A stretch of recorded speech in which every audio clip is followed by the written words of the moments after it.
filled with excitement, fun, and is beyond limits. But the question is, are you ready to jump? If it is a yes, then you have jumped into the world of ultimate entertainment. Welcome to YOLO 247, a place of fun, indulgence, and endless surprises. कि साहब आप हमारे nuclear facilities check करेंगे, हम आपकी nuclear facilities check करेंगे। और ये मामला चलता रहा। अमेरिका ने फिर रूस से बोला कि चलिए दोबारा से शुरू करते हैं।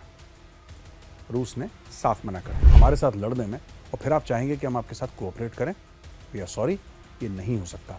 तो अमेरिका को साफ मना कर दिया। और एक और बात उन्होंने अमेरिका को बोली, हिदायत दी है। उन्होंने ये बोला है कि देखिए, आपको अगर रिश्ते अच्छे करने हैं और आप चाहते हैं चीज़ें ठीक हो जाएं, तो सबसे पहले ये जो आशीर्वाद आपने यूक्रेन को दे रखा है, इसको छोड़िए। क्योंकि यूक्रेन क्या चाहता है और आप लोग क्या चाहते हैं। आप ये नहीं चाहते कि लड़ाई बंद हो जाए, आप चाहते हैं कि रूस के टुकड़े टुकड़े हो जाएं, और ऐसा हो नहीं सकता। पता नहीं किसको ये गलत फहमी है कि रूस को हरा देंगे। बड़े बड़े तुर्राम खान आए हैं, रशिया को कोई नहीं हरा पाया। मैं आपको गिनवा दूं, नेपोलियन द ग्रेट आया था।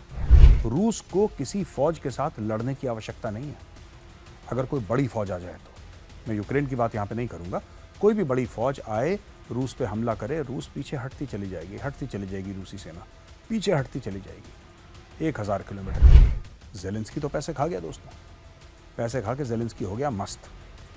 और रूस ने यहाँ पे अमेरिका को मना कर दिया। और जय हिंद दोस्तों, मैं हूं मेजर गौरव और आप देख रहे हैं आज के ताज़ा तरीन समाचार। रूस से खबर आपको देता हूं। सबसे पहले 2010 में लगभग बैरक ओबामा प्रेसिडेंट थे और रूस में थे मेडवेडेव। दोनों के बीच में बातचीत हुई और दोनों देशों ने एक जिसको कहते हैं एक आपस में समझौता किया। और समझौता क्या था कि साहब आप हमारे न्यूक्लियर फैसिलिटीज चेक करेंगे, हम आपकी न्यूक्लियर फैसिलिटीज चेक करेंगे। और ये मामला चलता रहा। और ये 2020 में जाके रुका, क्योंकि आपको पता ही दोस्तों, कोविड हो चुका था तब तक। तो कोविड के चलते मामला एक दूसरे के इंस्पेक्शन का रुक गया। हाल ही में अमेरिका ने फिर रूस से बोला कि चलिए दोबारा से शुरू करते हैं। रूस ने साफ मना कर दिया। अब रूस ने क्यों मना करा अमेरिका को, जबकि रूसी ने पहले हां बोली थी, अब क्यों मना कर दिया? रूस ने बोला कि सारे डायनेमिक्स, जियोपॉलिटिकल डायनेमिक्स बदल चुके हैं। और फिर रूस ने समझाया। रूस ने बोला, देखिए साहब, आप यानी कि अमेरिका, आप सपोर्ट किसको कर रहे हैं? आप करते हैं यूक्रेन को। यूक्रेन हमारा दुश्मन है। हमारे कई हजारों साथी, हमारे भाई इस लड़ाई में मर चुके हैं। आप यूक्रेन को हथियार देते हैं, यूक्रेन को पैसा देते हैं, किस चीज के लिए, क्यों देते हैं? और फिर आप हमसे क्या उम्मीद रखते हैं कि आप यूक्रेन को हथियार भी देंगे, यूक्रेन को पैसे भी देंगे, अपनी स्पेशल फोर्सेस, अपनी नेवी सील्स, अपनी डेल्टा फोर्स, अपना एसएएस दोस्तों इंग्लैंड का है, यूके की स्पेशल फोर्सेस हैं, इन सबको आप ऑपरेट करने की अनुमति देंगे वहां पे, वो मदद करेंगे यूक्रेनियन की फोर्सेस को हमारे साथ लड़ने में, और फिर आप चाहेंगे कि हम आपके साथ कोऑपरेट करें? वी आर सॉरी, ये नहीं हो सकता।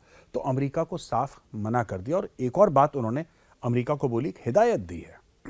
उन्होंने ये बोला है कि देखिए, आपको अगर रिश्ते अच्छे करने हैं और आप चाहते हैं चीजें ठीक हो जाएं, तो सबसे पहले ये जो आशीर्वाद आपने यूक्रेन को दे रखा है, इसको छोड़िए। क्योंकि यूक्रेन क्या चाहता है और आप लोग क्या चाहते हैं। आप ये नहीं चाहते कि लड़ाई बंद हो जाए, आप चाहते हैं कि रूस के टुकड़े टुकड़े हो जाएं, और ऐसा हो नहीं सकता। दोस्तों, यहां पे मैं एक और बात कहना चाहता हूं कि पता नहीं किसको ये गलत फहमी है कि रूस को हरा देंगे। बड़े बड़े तुर्राम खान आए हैं, रशिया को कोई नहीं हरा पाया। मैं आपको गिनवा दूं, नेपोलियन द ग्रेट आया था।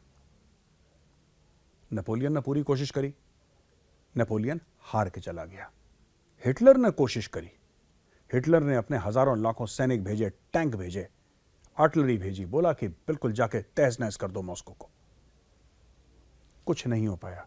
और ये दुनिया को पता है कि जब आप कब्जा करते हैं, आपको उसके लिए मैन पावर चाहिए, आपको लोग चाहिए, आपको सैनिक चाहिए। और सैनिक या तो गाड़ी में जाएंगे, या हवाई जहाज से जाएंगे, या पैदल जाएंगे। और कोई रास्ता है नहीं सैनिक का जमीन के ऊपर चलने के लिए। और दोस्तों, जाएंगे कैसे? रूस इतना बड़ा है, रूस को सिर्फ एक काम करना है कि पीछे हटते चले जाना है। रूस को किसी फौज के साथ लड़ने की आवश्यकता नहीं है। अगर कोई बड़ी फौज आ जाए तो, मैं यूक्रेन की बात यहां पे नहीं करूंगा, कोई भी बड़ी फौज आए, रूस पे हमला करे, रूस पीछे हटती चली जाएगी रूसी सेना पीछे हटती चली जाएगी 1000 किलोमीटर, 2000 किलोमीटर, 3000 किलोमीटर, वो पीछे चलती चली जाएगी। वो पीछे हट के आपके lines of communication and supply को तहस नहस कर देंगे। कैसे? साफ सीधी बात है, आप जब एक शहर से दूसरे शहर जाएंगे आपको हर जगह लोग छोड़ने पड़ेंगे, और वो जो लोग हैं आपको उनको एम्युनिशन भी देना पड़ेगा, वेपन भी देने पड़ेंगे, उनको खाना पीना भी देना पड़ेगा, आपको प्रॉपर उनको सप्लाई करना पड़ेगा। जिसको चोट लगती है उसको वापस अस्पताल ले जाना पड़ेगा, जो मर गया है उसकी लाश वापस ले जानी पड़ेगी। एक पूरा इकोसिस्टम आपको बनाना पड़ेगा, और जितना फासला बनता चला जाएगा, जितनी आपकी lines of communication and supply stretch करेंगी, उतना आप पे और लोड पड़ेगा और आपकी लड़ने की क्षमता उतनी कम होगी। ये दुनिया वाले जानते हैं, इसलिए उन्होंने बोला कि हम खुद नहीं आएंगे, हम भेजेंगे यूक्रेन को। ज़ेलेंस्की तो पैसे खा गया दोस्तों, पैसे खा के ज़ेलेंस्की हो गया मस्त, और रूस ने यहां पे अमेरिका को मना कर दिया। और एक और, ये तो खैर दुश्मन है, चलिए इसकी कोई बात नहीं, दुश्मन अमेरिका के दोस्त ने अमेरिका को मना कर दिया। अमेरिका ने बात करी थी, जहां तक इजराइल की बात है और पैलेस्टीन की बात है, 2 स्टेट सोल्यूशन की। अमेरिकन को ऐसा लगता है कि अगर 2 स्टेट बन जाएंगे, एक जगह पैलेस्टीन बन गया, एक जगह इजराइल बन गया, और एक बार में टेरिटरी का या ज़मीन का आदान प्रदान हो गया और दोनों साइड ने अग्री कर दिया, तो फिर दोनों देश आराम से रहेंगे। ये कभी नहीं होने वाला दोस्तों, ये कभी नहीं होने वाला। और यही बात बेंजामिन नेतन्याहू जो इजराइल के प्राइम मिनिस्टर, उन्होंने यही बात बताई थी। आज मैं भी यही बात बता रहा हूं आपको। बेंजामिन नेतन्याहू ने बोला कि यार, ये हम 2 स्टेट सोल्यूशन को नहीं मानते, क्योंकि वहां से हमें थ्रेट है, और वहां से थ्रेट बरकरार रहेगा। 1 स्टेट हो, 2 स्टेट हो, उससे कोई फर्क नहीं पड़ता। जब तक वो लोग हैं, वो थ्रेट बरकरार रहेगा, अटैक वहां पे होते रहेंगे हमारे ऊपर। आज मैं बताता हूं पूरा मैटर क्या है दोस्तों, और समझिएगा, बात जमीन की है नहीं। बात यह नहीं कि इजराइल ने कितनी जमीन घेर ली, कितनी नहीं घेरी। बात यह भी नहीं है कि फिलिस्तीनियों के दिल में क्या है और क्या नहीं है। यह बात कभी थी नहीं। बात यह है कि वहां की जो पॉपुलेशन है, खास तौर से फिलिस्तीन की पॉपुलेशन और आसपास के अरब देशों की पॉपुलेशन, वो चाहती नहीं है कि यहूदी जिंदा रहे। मैं बड़ी जिम्मेदारी के साथ आपको बता रहा हूं, वो नहीं चाहते कि यहूदी जिंदा रहे, वो नहीं चाहते कि वहां पे इजराइल हो। वो इजराइल उन्होंने कभी जिंदगी में एक्सेप्ट नहीं करा यहूदियों को। मैं आपको एक एग्जाम्पल दे रहा हूं, एक उदाहरण देता हूं आपको, जो कि कभी हो नहीं सकता, लेकिन फिर भी समझाने के लिए आपको एक उदाहरण देता हूं। दोस्तों, आप समझ लीजिए कि वहां पे इजराइल है ही नहीं, पूरा एरिया पैलेस्टीन बन गया, इजराइल है ही नहीं, सिर्फ वहां पे यहूदी रह रहे हैं। ये फिर यहूदियों को जिंदा नहीं रहने देंगे। ये एक मजहबी नफरत है यहूदियों के खिलाफ, और हम लोगों को ये बात समझनी पड़ेगी। ये जो हम 2 स्टेट सोल्यूशन, 1 स्टेट दिस, फिर करा तो था इजराइल ने। 2005 में इजराइल ने $3 अरब खर्च करे और बोला सबको कि पीछे हो जाओ। जितने भी सेटलर्स थे वहां पे गाजा पट्टी पे, अपने यहूदी, अपने सिटीजन इजराइल के इजरायली, सबको बोला पीछे आ जाओ, और $3 अरब खर्च करे और सबको पीछे ले आया। दे दी उनको सारी जमीन, ले जाओ, जो तुम्हारी थी, जो तुम कहते हो ना ये थी, ले जाओ। उनको हजम नहीं हुआ, उन्होंने फिर हमला करा इजराइल पर। ये हमला चालू रहेगा, मैं आपको बता रहा हूं। ये जो जंग है, ये जो लड़ाई है, ये इसलिए नहीं है जो आपको अभी लग रहा है कि 7 अक्टूबर को हमास ने अटैक कर दिया, फिर इजराइल ने करा, फिर उसके पहले इजराइल ने अटैक करा, इनकी ज़मीन ले ली, उसने अटैक करा इजराइल पे, इजराइल ने मुंह तोड़ जवाब दिया। ये फिलिस्तीन और इजराइल की बात है ही नहीं। ये बात 2 मजहबों की है।